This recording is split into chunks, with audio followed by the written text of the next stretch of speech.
ಸ್ನೇಹಿತರೆ, ನಮಸ್ಕಾರ. Challenging star ದರ್ಶನ್ಗೆ ಒಂದಾದ್ಮೇಲೆ ಒಂದು ಸಂಕಷ್ಟಗಳು ತಪ್ತಾ ಇಲ್ಲ.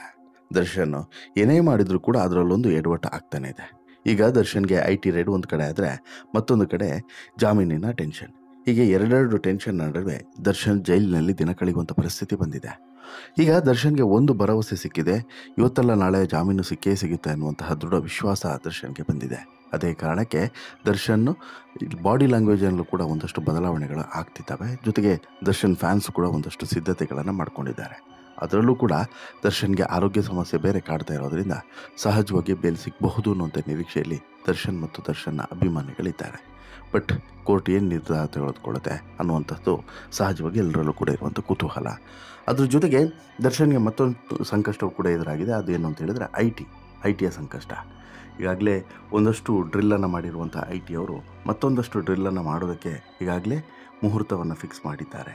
ಈಗ ಮೊದಲ ದಿನ 7-7.5 ಗಂಟೆಗಳ ಕಾಲ ದರ್ಶನನ್ನು ನಿರಂತರವಾಗಿ ವಿಚಾರಣೆಯನ್ನು ಮಾಡಿದ್ದಾರೆ. ಈಗ ಮತ್ತೆ ವಿಚಾರಣೆ ಮಾಡುವಂಥ ಸಾಧ್ಯತೆ ಇದೆ ಅನ್ನೋದು ಕೂಡ ಗೊತ್ತಾಗ್ತಿದೆ. ಬಟ್ ಆದರೆ ದರ್ಶನ್ಗೆ ಸ್ವಲ್ಪ ಈ ಮುಖದಲ್ಲಿ ನಗು, ಸ್ವಲ್ಪ ಕಾನ್ಫಿಡೆನ್ಸ್ ಮತ್ತು ಸ್ವಲ್ಪ ಛಾಯೆ ಕೂಡ ಬದಲಾಗಿರೋದು ಜಾಮೀನಿನ ನಿರೀಕ್ಷೆ ಏನಾದರೂ ಹೆಚ್ಚಾಗಿದೆಯಾ ಅನ್ನುವಂಥದ್ದು ಈಗ ಸಹಜವಾಗಿ ಮೂಡ್ತಿರುವಂಥ ಪ್ರಶ್ನೆ.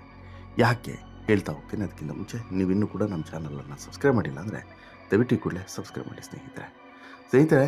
ರೇಣುಕಾಸ್ವಾಮಿ ಹತ್ಯೆ ಪ್ರಕರಣದಲ್ಲಿ ಜೈಲು ಪಾಲಾಗಿರುವಂಥ ನಟ ದರ್ಶನ್ ಸದ್ಯ ಬಳ್ಳಾರಿ ಜೈಲಿನಲ್ಲಿ ಕಂಬಿಯನ್ನು ಹಿಡಿಸ್ತಾ ಇರುವಂಥ ಪರಿಸ್ಥಿತಿ ಬಂದಿದೆ. 100ಕ್ಕೂ ಹೆಚ್ಚು ದಿನಗಳ ಕಾಲ ಜೈಲಿನಲ್ಲಿರುವಂತಹ ದರ್ಶನ್ ಪರ ವಕೀಲರು ಜಾಮೀನಿಗೆ ಅರ್ಜಿಯನ್ನು ಸಲ್ಲಿಸಿದ್ದಾರೆ. ಸೆಪ್ಟೆಂಬರ್ 27ರಂದು ಜಾಮೀನು ಅರ್ಜಿ ವಿಚಾರಣೆ ನಡೀತಾ ಇದೆ. ದರ್ಶನ್ಗೆ ಸೆಷನ್ಸ್ ಕೋರ್ಟ್ನಲ್ಲಿ ಜಾಮೀನು ಸಿಗುವಂಥ ವಿಶ್ವಾಸ ಇದೆ ಅಂತ ಹೇಳ್ಬಿಟ್ಟು ವಕೀಲರು ವಿಶ್ವಾಸವನ್ನು ವ್ಯಕ್ತಪಡಿಸಿದ್ದಾರೆ. ಇನ್ನು 2 ದಿನಗಳಿಂದ ನಟ ದರ್ಶನ್ ವರ್ತನೆಯಲ್ಲಿ ಕೂಡ ಸ್ವಲ್ಪ ಬದಲಾವಣೆ ಆಗಿದ್ದು, ಇದು ಜಾಮೀನು ಸಿಗುವಂಥ ನಿರೀಕ್ಷೆಯನ್ನು ಹೆಚ್ಚಿಸಿದ್ಯಾ ದರ್ಶನ್ಗೆ ಅನ್ನುವಂಥದ್ದು ಈಗ ಎದ್ದಿರುವಂಥ ಒಂದು ಪ್ರಶ್ನೆ.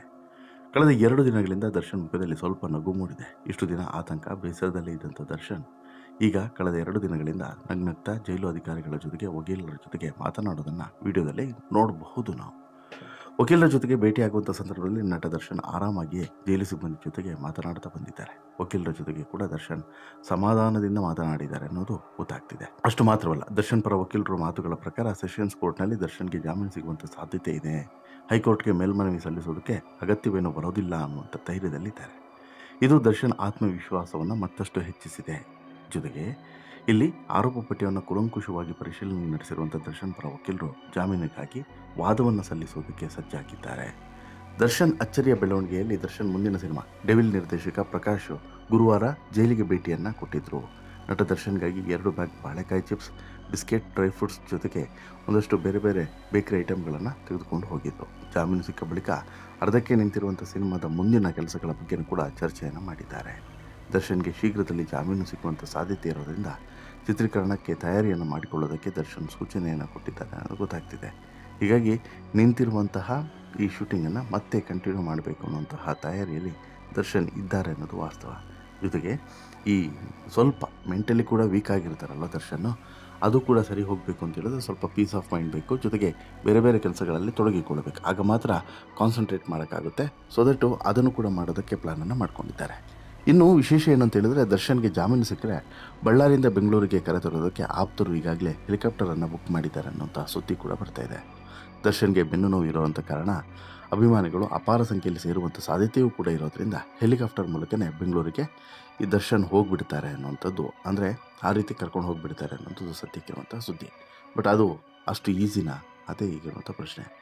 ಇನ್ನು IT ಯಿಂದ ಈಗಾಗಲೇ ಸಂಕಷ್ಟವನ್ನು ಎದುರಿಸಿರುವಂಥ ದರ್ಶನ್ 1 ದಿನದ ಸಂಪೂರ್ಣ ವಿಚಾರಣೆಯನ್ನು ಎದುರಿಸಿದ್ದಾರೆ. ಮತ್ತೊಂದು ಸುತ್ತಿನ ಡ್ರಿಲ್ ಮಾಡೋದಕ್ಕೂ ಕೂಡ IT ಅಧಿಕಾರಿಗಳು ಸಿದ್ಧತೆಯನ್ನು ಮಾಡ್ಕೊಂಡಿದ್ದಾರೆ. ಯಾವಾಗ ಬೇಕಾದರೂ ಡ್ರಿಲ್ ಮಾಡ್ಬೋದು, ಶುಕ್ರವಾರನೂ ಮಾಡ್ಬೋದು, ಶನಿವಾರನೂ ಮಾಡ್ಬೋದು, ಅಥವಾ ರಿಲೀಸ್ ಆದ ಬಳಿಕನೂ ಕೂಡ ಮಾಡಬಹುದು ಅನ್ನೋಂಥದ್ದು ಈಗ ಸದ್ಯಕ್ಕಿರುವಂಥ ಇನ್ಫಾರ್ಮೇಷನ್ಸು. ಬಟ್ ದರ್ಶನ್ ಹೊರಗಡೆ ಬಂದರೆ ಹಬ್ಬವನ್ನು ಮಾಡೋದಕ್ಕೆ ಅಭಿಮಾನಿಗಳು ಸಜ್ಜಾಗಿದ್ದಾರೆ ಅನ್ನೋದು ಗೊತ್ತಾಗ್ತಿದೆ. ಹಾಗಾದರೆ ದರ್ಶನ್ಗೆ ಯಾವ ಬೇಸಿಸಲ್ಲಿ ಜಾಮೀನು ಸಿಗಬಹುದು ಅನ್ನೋಂಥ ನಿರೀಕ್ಷೆ ಹೆಚ್ಚಾಗಿದೆ ಅಂತ ಹೇಳಿ ಕೇಳಿದ್ರೆ, ಪ್ರಮುಖವಾಗಿ ಚಾರ್ಜ್ ಶೀಟ್. ಹೌದು, ಚಾರ್ಜ್ ಶೀಟ್ನ ಆಧಾರದಲ್ಲಿಯೇ ಈಗ ಬೇಲ್ ಅಪ್ಲಿಕೇಶನನ್ನು ಹಾಕಿರುವಂತಹ ಇಲ್ಲಿ ವಕೀಲರು ಸಾಕಷ್ಟು ಲಾ ಪಾಯಿಂಟ್ಗಳನ್ನು ಸಜ್ಜು ಮಾಡಿಕೊಂಡಿದ್ದಾರೆ. ಯಾವುದೇ ಕಾರಣಕ್ಕೂ ಕೂಡ ಬೇಲ್ ರಿಜೆಕ್ಟ್ ಆಗಬಾರ್ದು ಅನ್ನೋ ರೀತಿಯಲ್ಲಿ ಸಿದ್ಧತೆಯನ್ನು ಮಾಡಿಕೊಂಡಿದ್ದಾರೆ. ಚಾರ್ಜ್ ಶೀಟ್ನಲ್ಲಿ ಪೊಲೀಸರೇ ದಾಖಲುಪಡಿಸಿರುವಂಥ ಒಂದಷ್ಟು ಅಂಶಗಳನ್ನು ಹಿಡ್ಕೊಂಡು ಯಾಕೆ ತಮಗೆ ಜಾಮೀನನ್ನು ಕೊಡಬೇಕು ಅನ್ನೋಂಥ ವಾದವನ್ನು ವಕೀಲರ ಮೂಲಕ ಮಾಡಿಸಲಿದ್ದಾರೆ ಅನ್ನೋದು ಸ್ಪಷ್ಟ. ಆ ಮೂಲಕ ಒಂದಂತೂ ಕ್ಲಿಯರ್, ದರ್ಶನ್ಗೆ ಮುಂದಿನ ದಿನಗಳಲ್ಲಿ ಸಂಕಷ್ಟಗಳು ಇರೋದಿಲ್ಲ ಅನ್ನುವಂಥದ್ದು. ಬಟ್ ಅದಷ್ಟು ಈಸಿ ಅಲ್ಲ. ದರ್ಶನ್ಗೆ ಈಗಾಗಲೇ ಸಾಲು ಸಾಲು ಸಂಕಷ್ಟಗಳು ಒಂದಾದ್ಮೇಲೊಂದು ಸುತ್ತಿಕೊಳ್ತಾನೆ ಇದೆ. ಅದರಲ್ಲೂ ಕೂಡ ಇನ್ನೂ ಕೆಲವು ದಿನಗಳ ಕಾಲ ದರ್ಶನ್ಗೆ ಗ್ರಹಗತಿಯೂ ಕೂಡ ಒಳ್ಳೆಯದಿಲ್ಲ ಅನ್ನುವಂಥ ಮಾತುಗಳನ್ನು ಹೇಳಿದ್ದಾರೆ. ಹೀಗಿರುವಾಗ ದರ್ಶನ್ ತುಂಬ ಎಚ್ಚರಿಕೆ ಹೆಜ್ಜೆಗಳನ್ನು ಇಡಬೇಕು ಅನ್ನುವಂಥದ್ದು ಅವರ ಫ್ಯಾನ್ಸ್ಗಳ ಒಂದು ಒತ್ತಾಸೆ. ಜೊತೆಗೆ ದರ್ಶನ್ಗೆ ಇನ್ನೂ ಕೂಡ ಸಂಕಷ್ಟಗಳು ನಿಂತಿದೆ ಅಂತಲ್ಲ, ಈಗಲೇ ಜಾಮೀನು ಸಿಕ್ಬಿಟ್ಟಿದೆ ಅಂತಲೂ ಕೂಡ ಹೇಳೋಕ್ಕಾಗಲ್ಲ. ಆಮೇಲೆ ದರ್ಶನ್ಗೆ ಇದು ಮುಗಿದೇ ಇರುವಂಥದ್ದು, ಈ ಹತ್ಯೆ ಪ್ರಕರಣದ ಒಂದು ವಿಚಾರಣೆ ಇದೆಯಲ್ಲ, ಇದು ಮುಗಿದೇ ಇರುವಂಥದ್ದು. ಇದಾದ ಬಳಿಕ ಮುಂದೆ ಒಂದೊಂದೇ ಆಯಾಮದಲ್ಲೂ ಕೂಡ ತನಿಖೆ ನಡೆಯುತ್ತೆ. ಆಗಾಗ ಕೋರ್ಟ್ಗೂ ಕೂಡ ಬಂದು ಹೋಗಬೇಕಾಗ್ತದೆ. ಬಟ್ ಆದರೆ ಜೈಲಿನಲ್ಲಿ ಕುಳಿಯೋದಕ್ಕಿಂತ ಸ್ವಲ್ಪ ನೆಮ್ಮದಿಯನ್ನು ಕೊಡಬಹುದಲ್ವಾ ಅಂತೇಳಿ, ಹೀಗಾಗಿ ಗುರುವಾರ ರಾತ್ರಿ ದರ್ಶನ್ ನಿದ್ರೆಯನ್ನು ಕೂಡ ಮಾಡಿಲ್ಲ. ಬೇಲ್ ಸಿಗುತ್ತೆ ಅನ್ನುವಂಥ ನಿರೀಕ್ಷೆಯಲ್ಲಿ ಇದ್ದಾರೆ ಅನ್ನೋದು ಗೊತ್ತಾಗ್ತಿದೆ. ಇನ್ನು ವಿಚಾರಣೆಯನ್ನು ನಡೆಸಿರುವಂಥ IT ಅಧಿಕಾರಿಗಳು ಒಂದಷ್ಟು ವಿಚಾರಗಳನ್ನು ಇಲ್ಲಿ ದರ್ಶನ್ ಮೂಲಕ ಪಡೆದುಕೊಂಡಿದ್ದಾರೆ. ಅಂದರೆ ಈ 85 ಲಕ್ಷ ಹಣ ಇದೆಯಲ್ಲ, ಅದಕ್ಕೆ ಸಂಬಂಧಪಟ್ಟಂತೆ ಮತ್ತು ಈ ಕ್ಯಾಶ್ ಎಲ್ಲಿಂದ ಬಂತು, ಹಾರ್ಡ್ ಕ್ಯಾಶ್ ಅಷ್ಟೊಂದು ಇಟ್ಕೊಳ್ಳೋದು ಅಪರಾಧ. ಹಾಗಾಗಿ ಎಲ್ಲಿಂದ ಈ ಕ್ಯಾಶ್ ಬಂತು, ಯಾರು ಕೊಟ್ಟರು, ಈ 84-85 ಲಕ್ಷಕ್ಕೆ ಹೊಣೆ ಯಾರು, ಡಾಕ್ಯುಮೆಂಟ್ ಏನಿದ್ದಾವೆ ಎಲ್ಲವೂ ಕೂಡ. ಆಮೇಲೆ ನಿಮಗೆ ಪೇಮೆಂಟ್ ಕೊಟ್ಟಿದ್ದು ಯಾವುದು ಸಿನಿಮಾಗೆ, ಎಷ್ಟೆಷ್ಟು ಪೇಮೆಂಟು, ಎಷ್ಟು ಟ್ಯಾಕ್ಸ್ ಕಟ್ಟಿದ್ದೀರಾ, ಹೀಗೆ ಸಾಕಷ್ಟು ಪ್ರಶ್ನೆಗಳನ್ನು ಇಲ್ಲಿ ಕೇಳಿದ್ದಾರೆ. ಇಲ್ಲಿ ಸೆಪ್ಟೆಂಬರ್ 26 ಮತ್ತು 27ನೇ ತಾರೀಕು ವಿಚಾರಣೆ ಅನುಮತಿಯನ್ನು ಕೊಟ್ಟಿತ್ತು.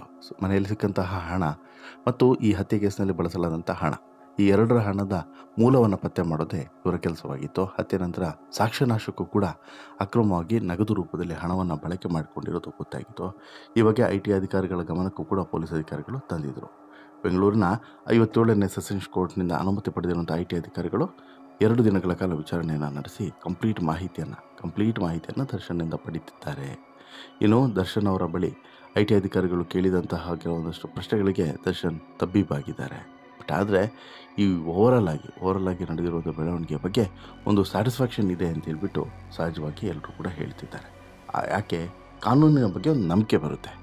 ಇಲ್ಲಿ ದರ್ಶನ್ ಎಷ್ಟೇ ದೊಡ್ಡ ವ್ಯಕ್ತಿ ಆಗಿರ್ಬೋದು, ಪೊಲೀಸರು ವಿಚಾರಣೆ ಇರ್ಬೋದು, IT ಇಲಾಖೆ ವಿಚಾರಣೆ ಇರ್ಬೋದು, ಇವೆಲ್ಲದೂ ಕೂಡ ಒಂದು ರೀತಿಯಲ್ಲಿ ನಂಬಿಕೆ ಬರುವಂಥದ್ದು ಕಾನೂನಿನ ಬಗ್ಗೆ, ನಮ್ಮ ವ್ಯವಸ್ಥೆ ಬಗ್ಗೆ ಅನ್ನುವಂಥದ್ದು ಕೆಲವರ ಅಭಿಪ್ರಾಯ.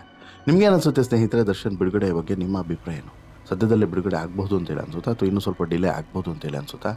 ದರ್ಶನ್ ಬಿಡುಗಡೆಗೆ ಮಾಡ್ಕೊಂಡಿರುವಂಥ ಸಿದ್ಧತೆಯ ಬಗ್ಗೆ ನಿಮ್ಮ ಅಭಿಪ್ರಾಯ ದಯವಿಟ್ಟು ಕಮೆಂಟ್ ಮಾಡಿ ತಿಳಿಸಿ. ಜೊತೆಗೆ ಈ ಸ್ಟೋರಿ ಇಷ್ಟ ಆಯಿತು ಅಂತ ಹೇಳಿದ್ರೆ ಲೈಕ್ ಮಾಡಿ, ಶೇರ್ ಮಾಡಿ, ಚಾನಲ್ಗೆ ಸಬ್ಸ್ಕ್ರೈಬ್ ಆಗೋದನ್ನು ಮರಿಬೇಡಿ. ಧನ್ಯವಾದ.